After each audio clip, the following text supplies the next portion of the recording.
Hi there! We are the team Los Acuarios from the Multimedia Production Workshop class of the La Sabana University.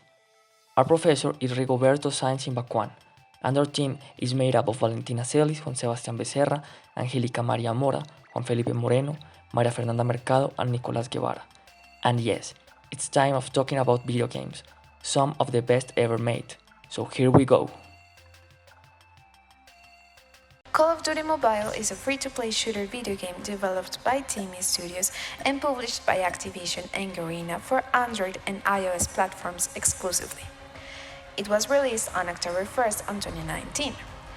The aim of the game was to take familiar aspects from the franchise's previous games and allow users to access them from their mobile devices, promising a familiar experience for fans of the console games. Team Studios is a video game development studio based in Shenzhen, China, with offices in Los Angeles, Chengdu, and Shanghai. The studio, founded in 2008 as Jade Studio, debuted into the Chinese PC gaming market with QQ Speed, China's most successful racing game. In 2014, Jade Studio merged with Wolong Studio and Tianmei Yiyu Studio to form Team Studios. 3 days after its release, the game had surpassed 35 million downloads and over $2 million in revenue. In December of 2019, the game received an award for Best Mobile Game at the Game Awards. According to ESRB, the Call of Duty series is rated teen. That's why its actual target audience has always been people from 8 to 14 years old throughout the years. Call of Duty Mobile features many playable characters, maps, and game modes from previous games in the series. Different control settings were included to cater to players' preferences. Players from all over the world can choose to play ranked or non-ranked matches in multiplayer mode. It has 2 types of in-game currencies: credits, which are earned through playing the game, and COD points, which have to be bought with real-world money. It is possible to play the full game without paying, though some exclusive character and weapon skins can only be bought with COD points. Apart from standard matchmaking, a private room for both the multiplayer and the Battle Royale modes can also be accessed, where players can invite and battle with just their in-game friends. The core game modes include Frontline, Team Deathmatch, Domination, Kill Confirmed, Search and Destroy, Hardpoint, Gunfight, and Free For All. The game also features special and limited multiplayer modes such as Prop Hunt, Rapid Fire, Sticks and Stones, 2v2, Capture the Flag, One Shot One Kill, Snipers Only, and Gun Game, among others. The game also includes a Battle Royale mode featuring up to 100 players. A player can choose to play alone, on a 2-man team, or in a 4-man squad. As for the controllers, players can use the phone's native controls, the 2 of them located in the corners of the bottom of the screen that allow the characters to shoot, toss up, jump, run, crawl, duck, and change their weapons when necessary. However, since November of 2019, players were granted the possibility to be able to connect their PlayStation 4 and official Xbox One controllers to be used to play this game. All versions of official PS4 controllers except first-generation controllers are supported. Having said all of this, we give Call of Duty Mobile a 9 out of 10. We think that this game does achieve its main goal, which is to deliver a familiar experience for fans of the console games. The graphics are quite good for a mobile platform, it has a great catalog of game modes, it lets you interact with people from all over the world, making each round an unique experience, as the difficulty on the game is brought from each user's ranking and level. That's why at some point, when you've played and conquered all of its game modes, the game cannot offer you more than its players can. The only problem, that's more like a term of the game, that it may not be easy to solve is the crashing of the game over bad Wi-Fi connection. Being an online game, it needs to have great internet connection. If this starts to fail, the game will fail too, making it unavailable in some circumstances. However, the developers are always trying to respond to users' requests, as what happened with the controllers. Some saw the native phone controllers to be a limitation, as they make your fingers cover a great part of the screen, so they made available the use of console controllers supported by the game. It also sets fair terms. When using console controllers, players will be matched with other players also using a controller. If you are playing with the phone's native controls, you will be matched with other players using the phone's native controls. We think it's a great and entertaining game that pushes your limits as other players keep on growing and getting better at it too. So, the time has come to talk about New Super Mario Bros. Wii. The game was released in 2009, having different release dates in some continents. It was released on November 12 in Australia, November 15 in America, November 20 in Europe, and finally on December 3 in Japan. In addition to that, 10 days before, it was already available in some stores. This game is part of the Super Mario Bros. Series, which is the main series of the Mario franchise. So much so that at least one Super Mario video game has been released for all Nintendo video game consoles. New Super Mario Bros. Wii belongs to Nintendo, which is a company of entertainment, and it is dedicated to the investigation, development, production, and distribution of software and hardware of video games and card games, founded by Fusahiro Yamauchi. He started manufacturing the Japanese Hanafura playing cards in Kyoto in 1889. They were originally intended for export, but the product became very popular in Japan and in the rest of the world. In 1933, Yamauchi Nintendo Co. Limited was founded, but in 1951 the company changed its name to Nintendo Playing Card Co. Limited, and 12 years later the name of the company changed to Nintendo Co. Limited, and they began to manufacture games in addition to decks of cards. The first official video game made by Nintendo was a 1978 arcade called Computer Othello, with a long list of games which were developed the following years, like Donkey Kong and Radarscope, to name a few. In 1984, the Famicom system was launched in Japan.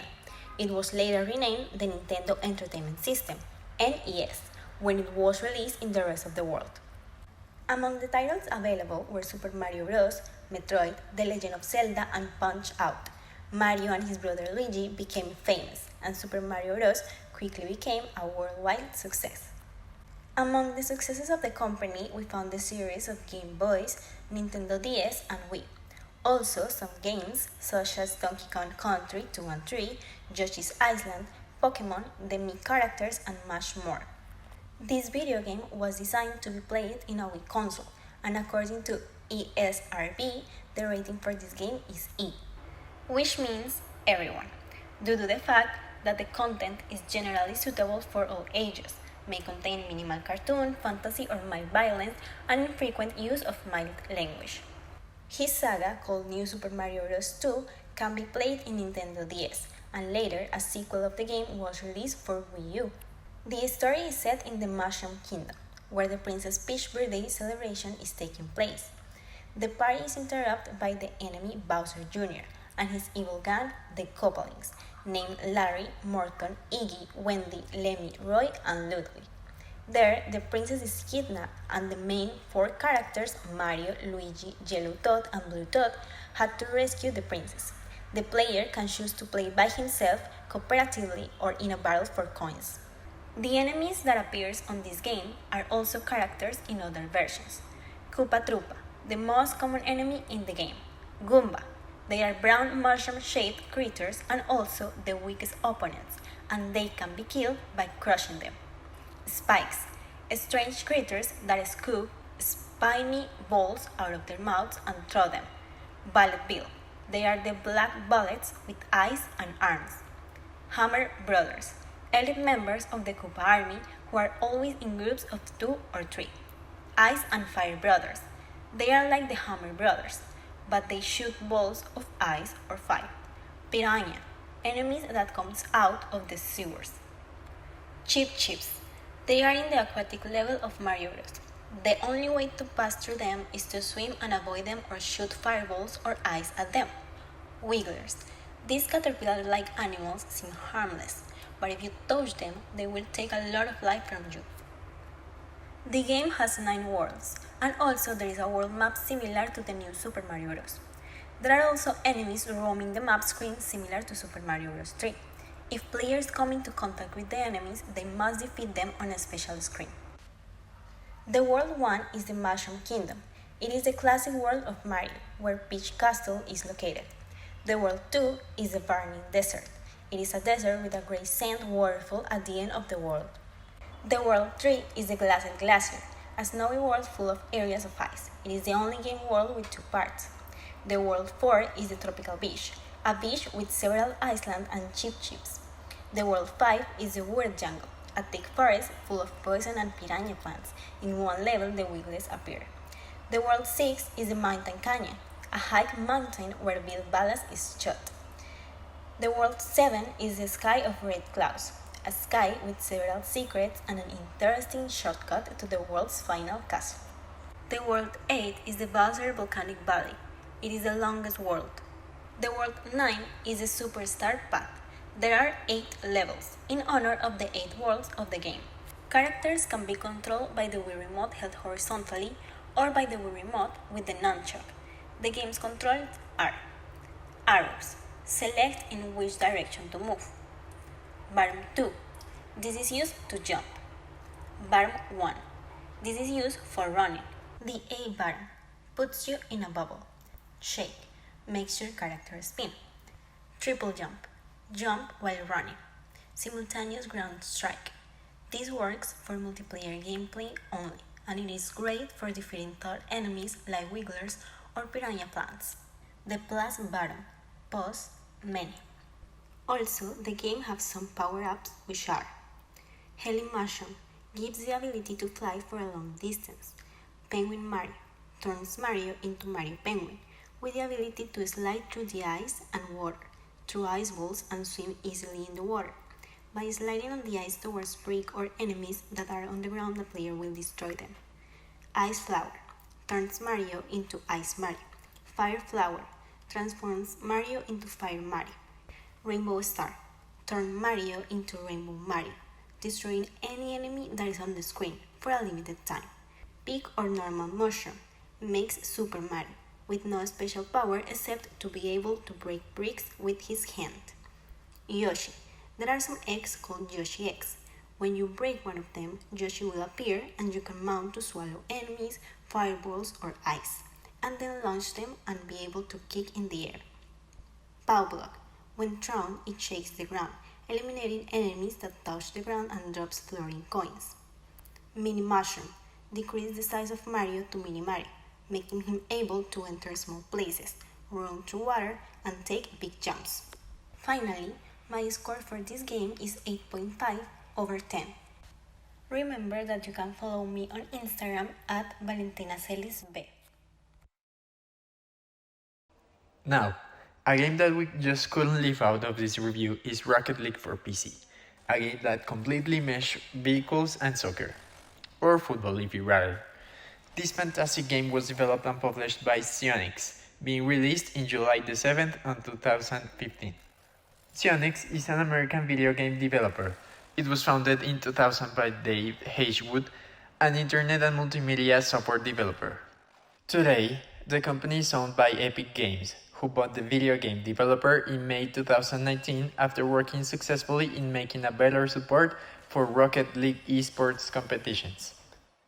In 2008, Psyonix released a game that would set the basis for what will be its most successful project less than a decade later: Supersonic Acrobatic Rocket-Powered Battle Cars, or for an easier name, SARP Battle Cars.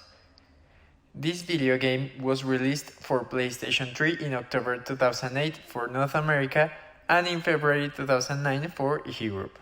7 years later, the big baby would be released, Rocket League. This is the most famous and almost only successful game developed by Psyonix, after having to cancel a couple of other projects. This is a sports game, and if we had to say any specific audience, it would be males from around 12 to 35 years, all casual, competitive, gamer, non-gamer, but the actual game is made for absolutely everyone. Either if you are a boy or girl, a 12-year-old or a 35 married with kids, if you're a esports pro or an amateur, if you like cars or sports, or just have 20 to 60 minutes to spare, this game is made for you. If you don't believe us, then ask ESRB, which has rated the game as E for everyone.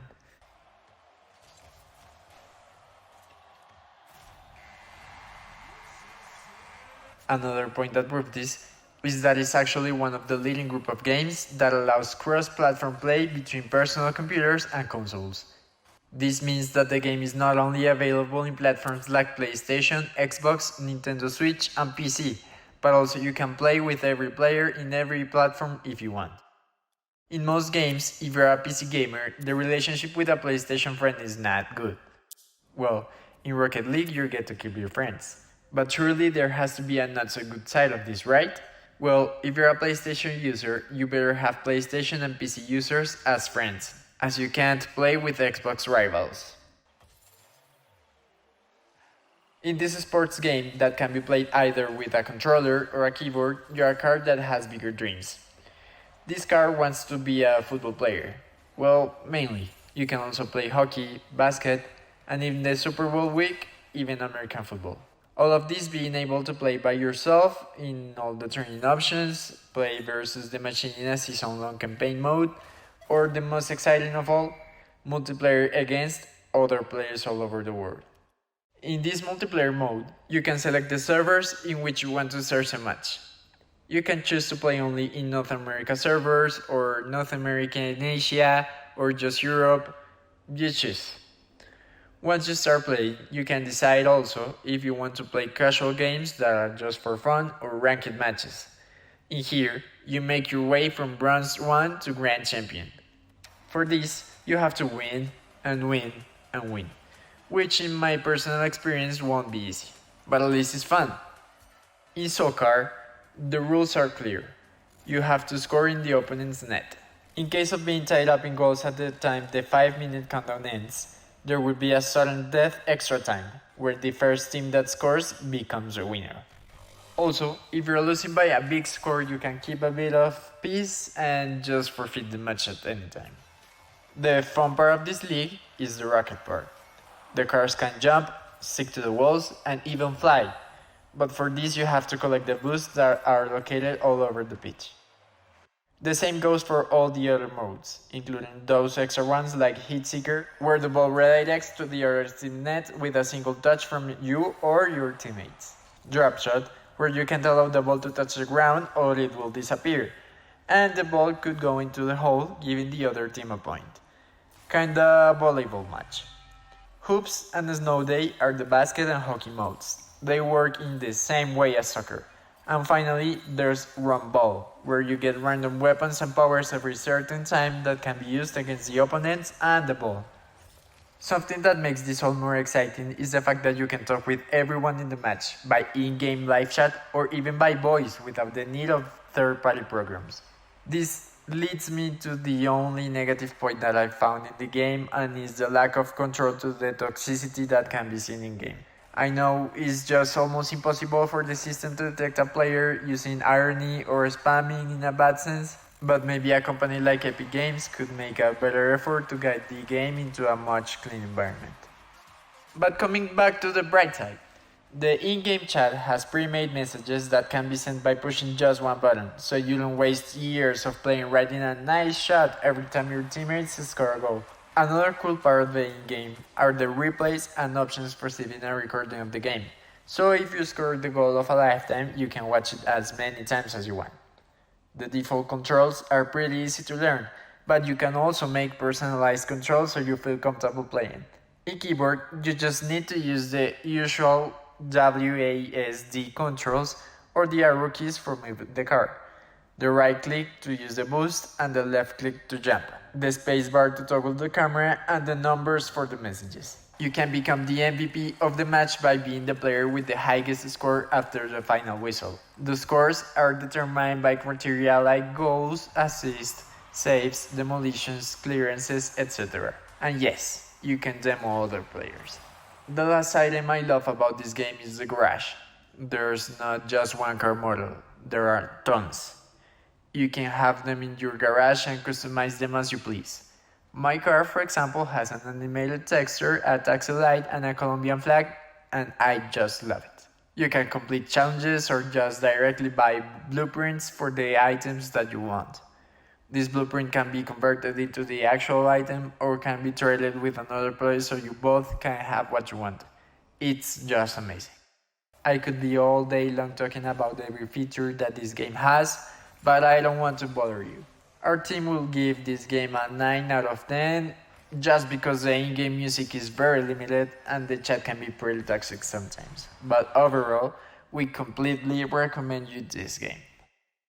Hello, my name is Ángelica Mora and I am an audiovisual communication student from the University of La Sabana. Among Us is a game that we wanted to show you because it has a huge impact during the quarantine due to COVID-19. Among Us is a video game developed in 2018 by the indie company Innerslow in the United States. This company, run by 3 young people, calls themselves indie. The name of the game in Spanish translates to Between Us and refers to the murderer found in the group of participants. It could be anyone. Innerslow released its game Dig to China in 2015. It was made available on Google Play and the Apple App Store. In the game, players are able to dig to Asia using an excavator. This was followed up by Among Us, free release on June 15 of 2018. This game was not successful upon initial release in 2018 and failed to become popular after its launch. However, it gained popularity for Innerslow in 2020 after increased usage by Twitch streamers and YouTubers including Soda Popping and PewDiePie. A report by Sensor Tower noted Innerslow's game was a breakaway hit, reaching number 1 among the top of downloaded games of 3Q20.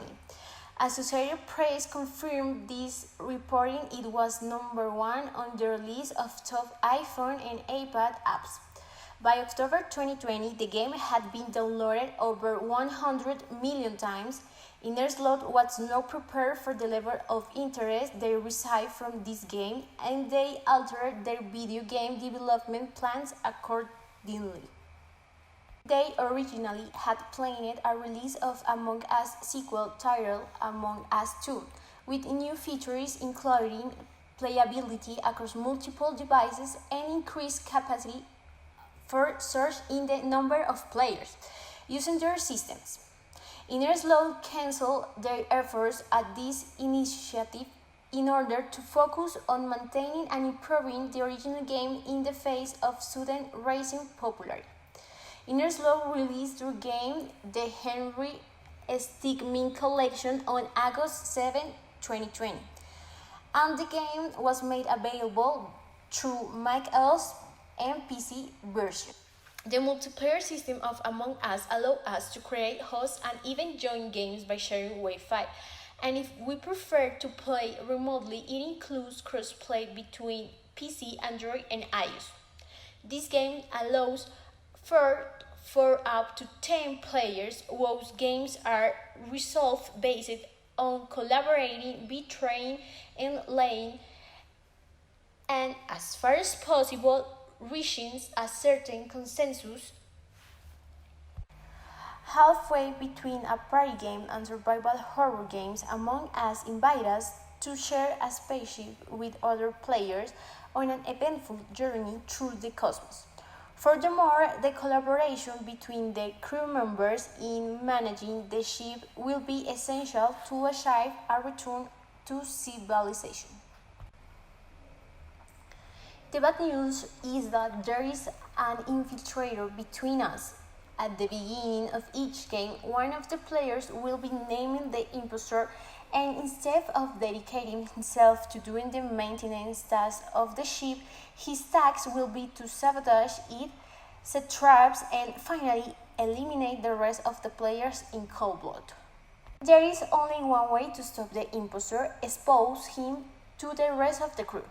Any player can raise the alarm for any suspicious movement and call an emergency meeting to share what is known about the imposter and throw him off the ship. But what if the saboteur himself is the one who has summoned the rest? Logically, the imposter will always deny the greatest, will accuse others, and will have no qualms about lying and saying whatever is necessary to continue with his purpose. And this is where the real game really begins. Through a chat window, all participants exchange justifications and accusations and lies. And every rise in tone and every silence is taken into account. Among Us was originally rated PEGI 16 when it was released in June 18. However, following an increase in interest in the game, it was reclassified as PEGI 7. Following another review of the game by the BSC rating board, in the Apple App Store, it also been listed as suitable for age 9+. The ESRB E10+, Everyone 10+ rating indicates the content is generally suitable for age 10 and up, and may contain more cartoon, fantasy, or mild violence or minimal suggestive themes. As we have already explained, Among Us is a game that is characterized by being executed from a mobile device, where the controls are very practical. However, it is possible to download and play it from your computer. To move through all the rooms and move your character, you must use the WSAD keys, these being the direction keys. On the other hand, one of the most used actions is to use an accessory or object. This action can be performed by pressing the right mouse click. In case you are the imposter and you want to assassinate another player, you must press the Q key. If during the game you find a body and you want to notify it, you must press the R key. If you are performing a task and want to exit, you must press the escape key. These are the most necessary actions to correctly interact with the game. But there are others, such as observe the map. For this, you must press the tab key and view it correctly. If you want to see the full screen, you must press the Alt plus Enter. The score that we give to this game is 7 out of 10, since the game has some dynamics that make it very interesting and interactive with the world without the need for complications in usability. Also gives the power of decision making to the user, which make it more rich and funny. Subway Surfers is an endless runner game for mobile launched on May 24, 2012, where players control a teenager who, after being caught tagging a subway site, runs down the tracks to escape the inspector and his dog. This game was developed by Kilo and YVO, two Danish game development companies. The first one was founded in the year 2000 by Jacob Moller with a focus on developing entertaining content for game consoles and handheld devices. In 2008, he was joined by his brother Simon Moller. Together, they both found Kilo. On the other hand, YVO is a mobile games entertaining studio founded by Sylvester Jensen and Bodhi Jan after winning the first prize for Best Animation Movie at Hamburg Animation Award in 2009. The genre of this game is endless runner and its target audience is all young population having smartphones.